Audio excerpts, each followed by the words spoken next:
Pemirsa, Budi Aris Setiadi sejatinya sudah duduk di kursi empuk Wakil Menteri Desa Pembangunan Daerah Tertinggal dan Transmigrasi. Namun kini kursinya lebih empuk dan nyaman lagi karena naik pangkat jadi Menteri Kominfo. Apa saja target kinerjanya yang tinggal antara 1 tahunan lagi? Sudah bersama dengan Metro Siang Menkominfo Budi Aris Setiadi. Pak Budi Aris, selamat siang. Selamat siang. Pak Budi, apa program dan target kerja Anda? Karena hanya 1 tahun lebih 3 bulan hingga Oktober 2024 nanti. Apa yang bisa dikerjakan dengan sisa masa kerja 1 tahunan ini, Pak Budi? Sesuai dengan arahan dan perintah Pak Presiden pada saat pelantikan, maka tugas kita adalah menuntaskan pengadaan atau perwujudan BTS yang harus kita tuntaskan segera. Dan kita bertekad dalam waktu yang cepat, sesegera mungkin program atau proyek BTS ini bisa segera selesai. Karena ini sangat vital, karena bandwidth untuk rakyat ini menjadi sebuah isu yang penting. Karena ini hak-haknya rakyat untuk memperoleh akses digital. Karena itulah Pak Presiden mencanangkan dan memerintahkan kepada saya untuk terus melanjutkan proyek dan program pengadaan BTS khususnya di daerah terluar dan terjauh ini terutama untuk daerah-daerah tertinggal ini untuk terus pengadaan akses atau BTS ini bisa segera diwujudkan. Begitu. Baik, kemudian itu yang karena bagaimana kita mau bicara digitalisasi, bagaimana kita mau bicara e-healthy, kesehatan, pendidikan, e-learning, jika sinyal internetnya nggak ada. Karena itulah Pak Presiden memerintahkan kita fokus kerja dan fokus serius menuntaskan permasalahan ini.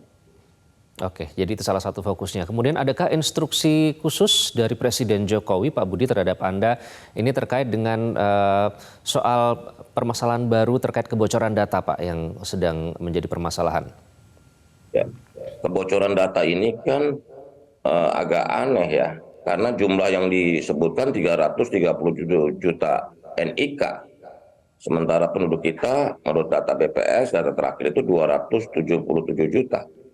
Kok ada bocornya 330, berarti kan ada warga negara yang punya double NIK.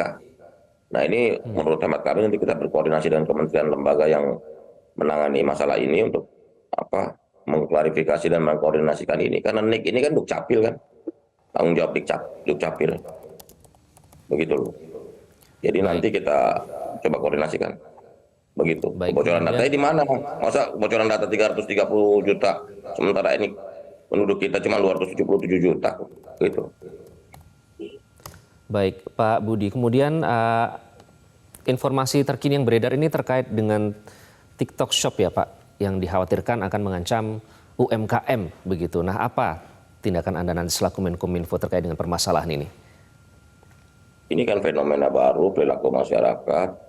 Ini namanya social commerce, e-commerce kan, social commerce, di mana masyarakat menjadi produsen terhadap berbagai produk-produk yang dia produksi dan dipasarkan lewat platform digital. Nah, kita akan kaji secara serius karena ini di satu sisi kita tidak boleh mematikan kreativitas warga negara, termasuk juga UMKM, tapi di sisi lain kita juga harus memberikan perlindungan kepada konsumen.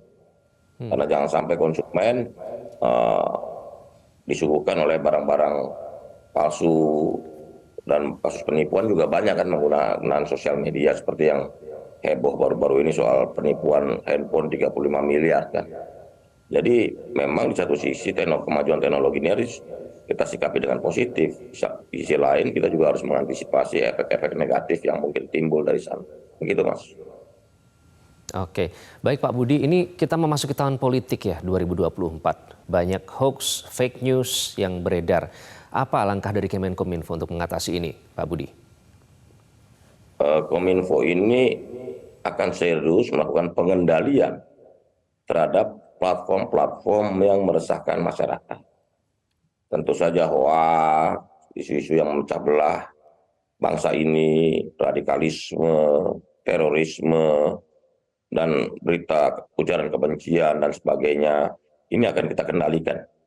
Karena kita berkomitmen untuk menjadikan ruang digital kita ini lebih positif, lebih produktif, lebih bersahabat, lebih membangun, lebih optimis, bukan malah menebarkan kebencian sama anak bangsa yang dampaknya sangat eh, sangat buruk bagi kemajuan Indonesia ke depan.